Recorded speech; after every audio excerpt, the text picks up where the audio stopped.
So I want to thank you, but I don't just want to thank you. I also want to tell you a tiny bit of a story to bring you around to my side of this telephone into which I'm speaking.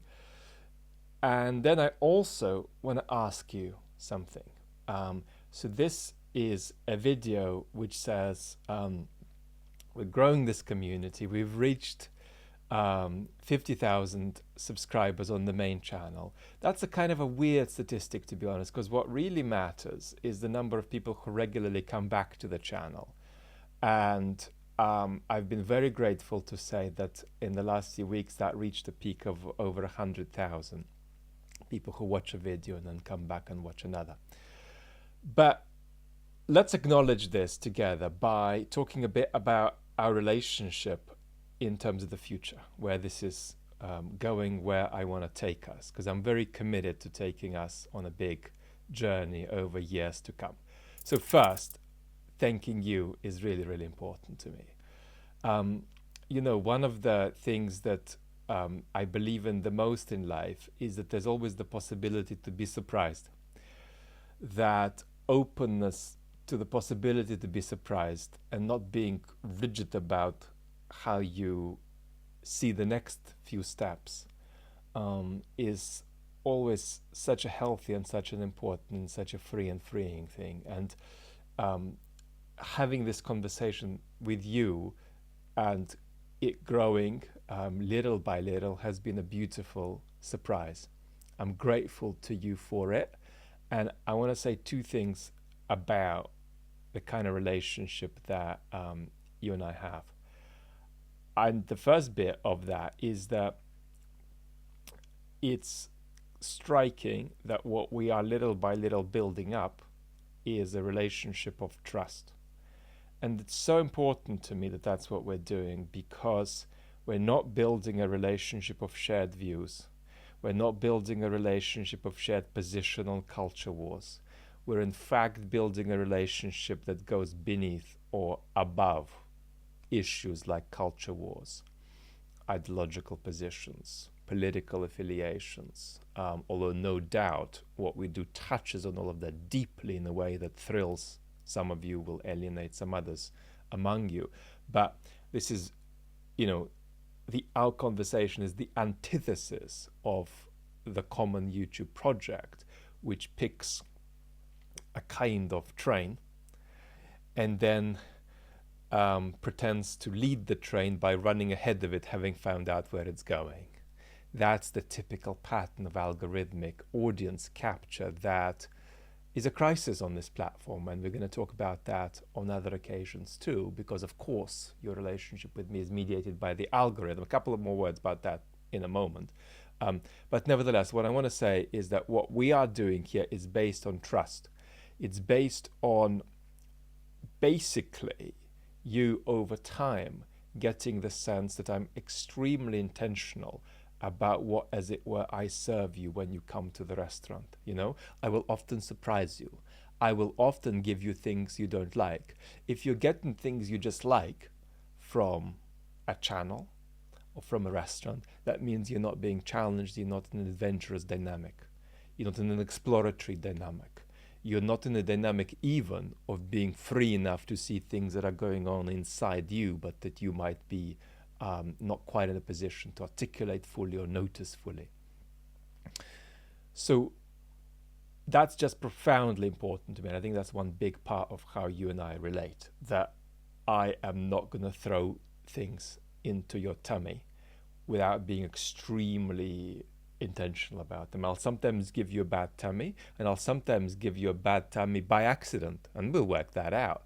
But the point is, I'm never just junkily throwing stuff in there, and that's important. But there is a second thing I want to share about our relationship, and that's that in this spirit of being open to being surprised, you have taught me something. And what you've taught me is actually a little bit beautiful. You have taught me that the relationship of a public intellectual with their audience is a relationship that's at least quite a bit about love. And I hadn't articulated that before until just over the last few months we've had the conversation we've had.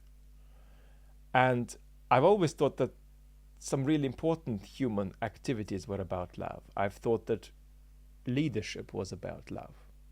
And I have no leadership qualities. I'm a philosopher, for goodness sake, but I'm very passionate about how we understand leadership qualities and what they contribute to our society and how much these are about love. And of course, my own relationships with my professional projects in political philosophy and more broadly in philosophy and in aesthetics are also about love. It's about relating to individual objects which are almost like a population of their own in the world, whether it be a book or a piece of music or a score or a painting or whatever. It's almost like another population on earth, and you love them as individuals like you love human individuals.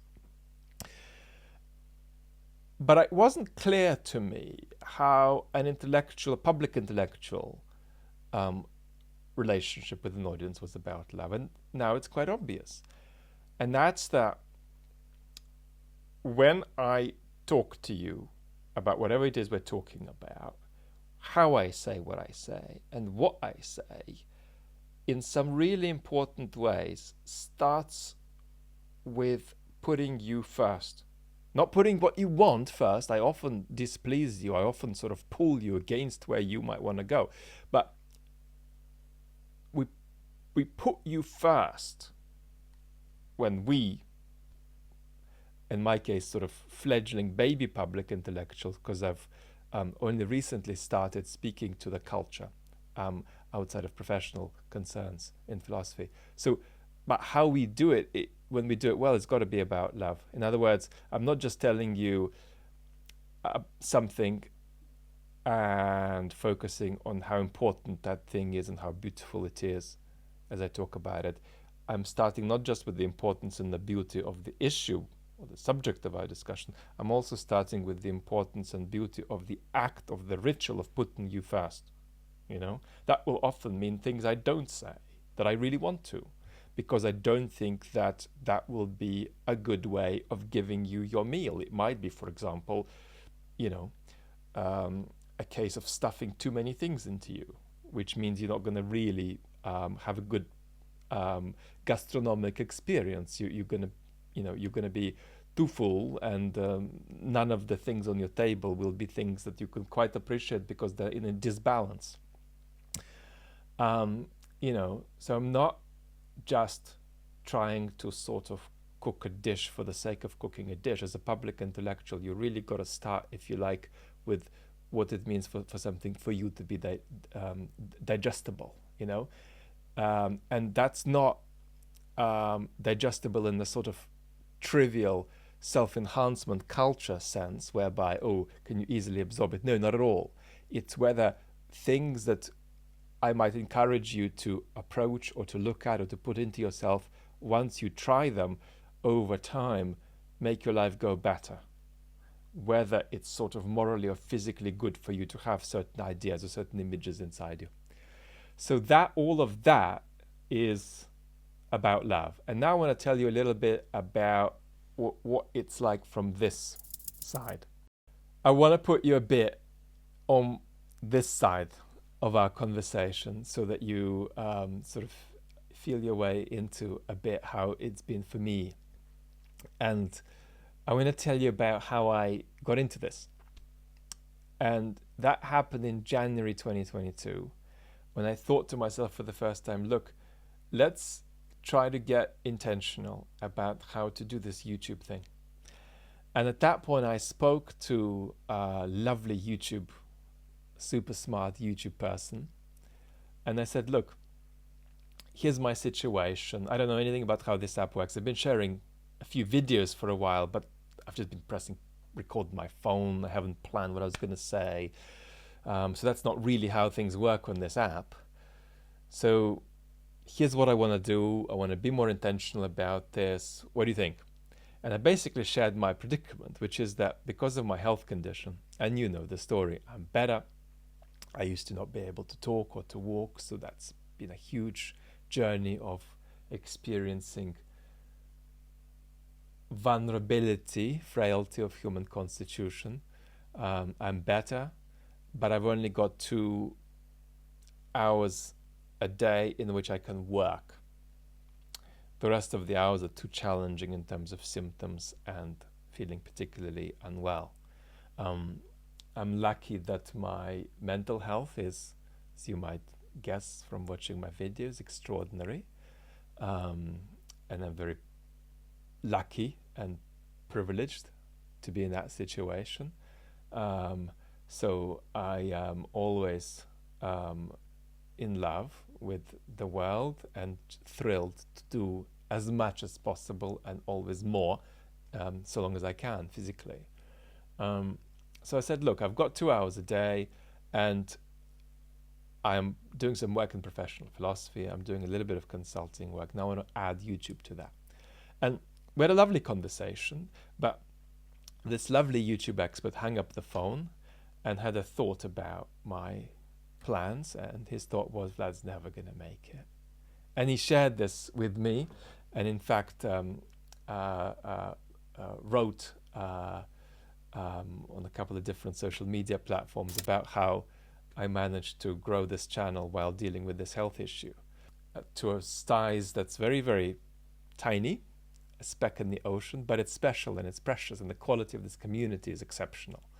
And, you know, we had in July, which was the best month for the channel, even though for health reasons I only shared one video on the main channel, we had 1.1 million views in July.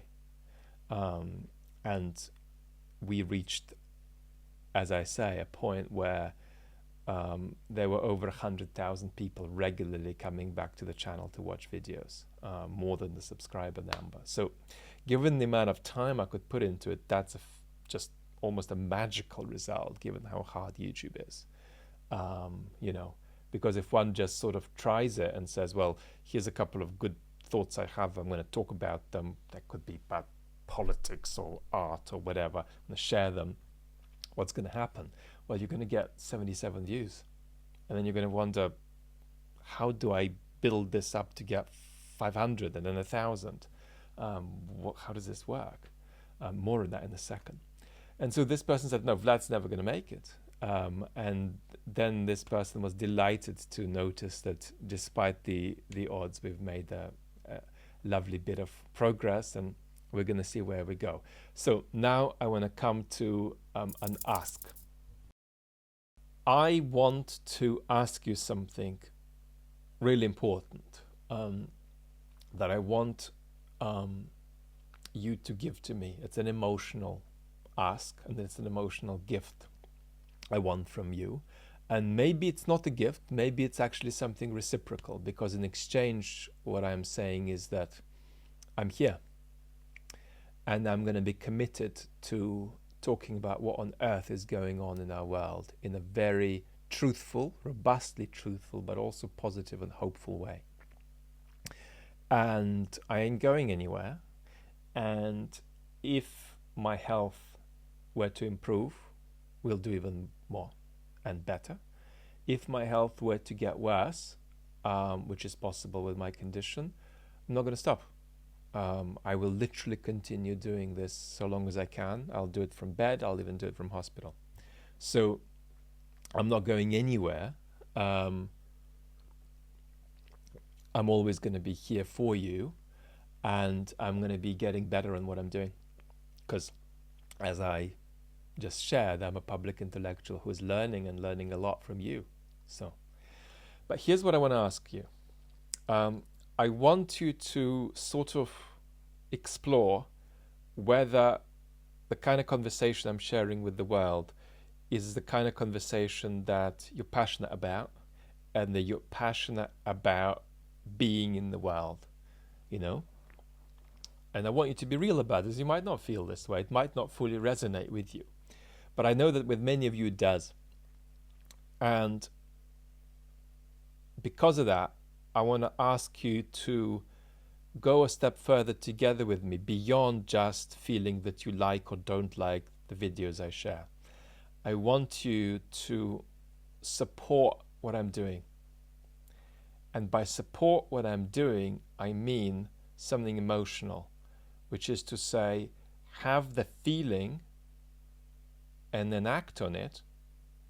And that doesn't have to be anything tangible. Have the feeling that basically you want more of the conversation that I am trying to contribute, I'm trying to develop. You want more rather than less of it in the world. And you might say, well, what are you talking about? This is sounding like weird heebie-jeebie stuff. I like your stuff, Vlad. What more do you want from me? I want more. Because it's only if projects like the project that I'm doing are backed by people beyond just feeling that they like it, backed by the emotion that says I'm committed to wishing this project well, and I'm committed to encouraging it, and I'm committed to saying that, you know, it needs the care and the luck to get out there, and I support it on its way. That feeling is absolutely central to a project like this going anywhere. And here's why this is so important. I'm going to give you a tiny example of the sort of thing that I'm talking about. I shared a video a couple of weeks ago about this car bomb that happened in Russia, which killed this propagandist of the younger generation, Daria Dugina. And I got a tiny bit of informal help with putting that video together. Putting that video together was a difficult journey because my health wasn't great. So it was quite a bit of a struggle. And I was lucky to get a little bit of help that I'm not necessarily going to get again. And so that video took a slightly different shape. It used the camera, and it had a slightly different edit. And again, for health reasons, it wasn't completely finished. Like the music was a bit too loud and too jumpy. It just needed a sort of half a day pass in the edit, which it never got. And this is such a privileged thing to say, but instead of 100% of the regular community on this channel, on the main channel, loving the video, 95% did. And 5% didn't, or 10% didn't. And they didn't because the video felt a bit different. And the most critical of the positive comments that still came from a place of love was, I want the old Vlad again, because this is using a camera, we've got two angles here, and Vlad is now feeling like a talking head rather than someone who is having a cup of tea with me. And there were lots of comments that were a softer version of that. They got drowned out by comments that said that they loved the format of the video. And I felt that the messaging in the video was extremely clear. And I do judge that independently of the audience reaction. But we had quite a few comments like that. And I find it really important to clarify something that a comment like that is missing. And a few people who left comments like this are watching this video, because I answered your comments and said, go over to this video. It's going to be called 50K on the chat channel. I'm going to share with you a little bit of my response. And here's the response. What you learn when you start on this side is that YouTube doesn't easily connect you with the people who you want to be connected with. So let's take a sort of analogy about this. Imagine that I am a coffee roaster, and I'm at the market. And what would happen in real life is that I'd hope to attract people who love coffee to taste my beans and buy my beans, and I could talk to them about why they're tasting so fantastic and why growers who I work with get paid more, why my profit margin is less, why this is a good product to buy, why it's fresh, and so on. And that's not how things work on YouTube. And this is really, really important. YouTube, if you are really passionate about the kind of conversation I'm having, you're the equivalent of the coffee lover, YouTube isn't going to connect me with you directly. This is what's going to happen. I am selling the coffee beans, and it's only if people who don't like coffee beans like my coffee beans, the people who like coffee beans are going to be shown to my little kiosk at the market. So my task here is to get people who love cider or people who love baked goods to enjoy my coffee, who are not regular coffee drinkers. And only if the person who is there at the market for baked goods loves the coffee, and then after that person, the person who is there to do a cider sampling loves my coffee or enjoys it enough that the coffee lover will then get a taste of it. And the way to put it in terms of how the YouTube algorithm works is it's only if people who are half interested watch your videos that people who are really interested are going to be shown them. You often hear, read a comment on this channel, the chat channel, that people prefer this channel to the main channel. But there's an irony. If I only did this chat channel, you would never have discovered me. It's only because I made videos on the main channel that appeal not just to you, but to people who are 30% as interested in you and the kind of videos I make, that you then get shown these videos.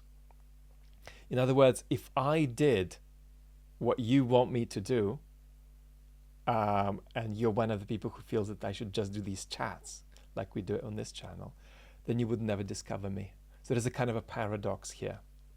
And there was one comment in particular on that Dugan video which said we kind of lost the old Vlad because this is a video that looks like it's kind of a talking head. And obviously there's an obvious point to be made in response. 75-80% of my content is just casual chats, and if anything we'd have more and more of those because I'm getting more committed to the idea of just turning on my phone and sharing things directly onto YouTube without any editing. So you're never losing that Vlad, and moreover, this is not a Vlad who changes or who gets victimized by audience capture, which is also a big bonus point of this project, that because of my intellectual life being so grounded off YouTube, I will never be a victim of audience capture on YouTube or algorithm capture.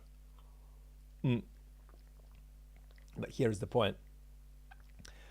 That Dugan video is part of me experimenting about how to reach people like you who are really passionate about this content.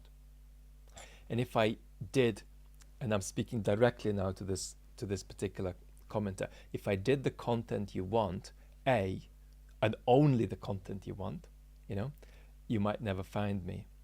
And second, I would not be able to do the kind of experimentation that would allow this audience to grow. So you are welcome, of course, to watch that video and say, well, it's not my cup of tea. But when you are asking me to join you in that, what you're effectively asking me is to not grow. You're asking me to give up on growing this community. And what I am saying is, I need you to back me on this mission. And if you want to do that, the way to do that is to understand that what I'm stuck with, particularly with my health limitations, is this predicament where on the main channel, I've got to share content that works both for people who are really going to love that sort of stuff, but also for people who half love it. Otherwise, it won't reach. It won't reach the people who really love it. And that's the inevitable lesson one learns when one begins to jump into this algorithmic situation. We'll talk on other occasions about the extraordinary danger that we're not at risk of. And unfortunately, that's, I'm afraid to say, rare. We're not at risk of audience capture going forward on this, or algorithm capture going forward on this channel. But nevertheless, we're working on this platform. And this is not a neutral platform. This is a platform that will that has an algorithm that will just hate on you or will be more open and more positive, And so if I did the kind of videos you want and nothing else, that's a way to say, well, this community won't grow, And if I did the kind of videos that I want to do, just because it's my taste, again, and I might want to do the kind of videos you want me to do. I love nothing more than just turning on the phone and chatting and then turning it off. But we are operating in a public square that's owned by a peculiar kind of company, that has an algorithm that has a peculiar kind of shape. And it's important to not compromise yourself inappropriately with that algorithm, but nevertheless, you've got to understand at least a little bit about how things work, So that means that you've got to support me as I blindly sort of mess around and experiment a bit. You can always jump off board when you don't like the content, but you've got to, I think, come to terms with the fact that there ain't no way to do this except by experimenting and playing around, and sometimes doing videos with more editing, less editing, more music, less music, more jumpy, more fast, slower, and so on. Unless you let me experiment like this community won't grow. And I'm working, uphill with an unpredictable and challenging algorithm, and with a really difficult health challenge that restricts my time. So that's why I need you to get behind this sort of bandwagon that I've got and sort of say whoop, whoop, whoop when it's moving forward in a clumsy way, and say whoop, whoop when it crashes into a tree, and say whoop, whoop when it gets stuck in a ditch, because that's all going to happen. But it's only if I explore like that we have the possibility to broaden this community. And down the line, my aspiration is to have a series of connections to the community, whereby we're not just confined to one platform. But that we'll talk about another time. But for now, I need you, if you're passionate about what I'm doing, to jump beyond just liking or not liking, and sort of whoop whoop me and my caravan as I push it forward, and in the process try to very intentionally grow that community. And I've got to be honest, I am enormously protective of how this community grows. I intentionally let go and avoid 98% of opportunities to grow this community, because I don't want to grow it wrong, And quite frankly, I know very well how to grow this channel quite fast to 500,000 subscribers without lying, without telling a single lie. And I know what talking points that requires. But I'm just not going to do it. I'm not going to do it because this is not just about frivolous numbers. This is about the conversation that's meaningful, that brings value, and also a conversation that persists over a long period of time and evolves. And even the old videos are going to be there 10, 20, 30 years from now. Even if they're not on this platform, they're going to be somewhere. And, it's not going to look pretty for a lot of people who have, as it were, continued to evolve their channels in a completely entrepreneurial way.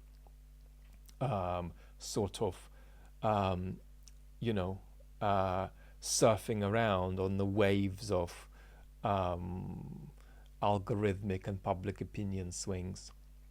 and exploiting those for growth. So this is what I want your commitment on if you're passionate about what I'm doing. I know this was a very sort of convoluted rant, but this is a really very important ask for me, and I'll be asking in much shorter form this from you over and over and over. It's only if you wish well like this for this project, I think, that over years to come it can develop and grow in a healthy way. So I want to thank you very, very much for your trust. And I'm very grateful that it's been possible for me to learn and explore together with you. And I am absolutely thrilled about what's to come. I think we're just beginning. And this is beautiful. And I can't wait for more. Thank you.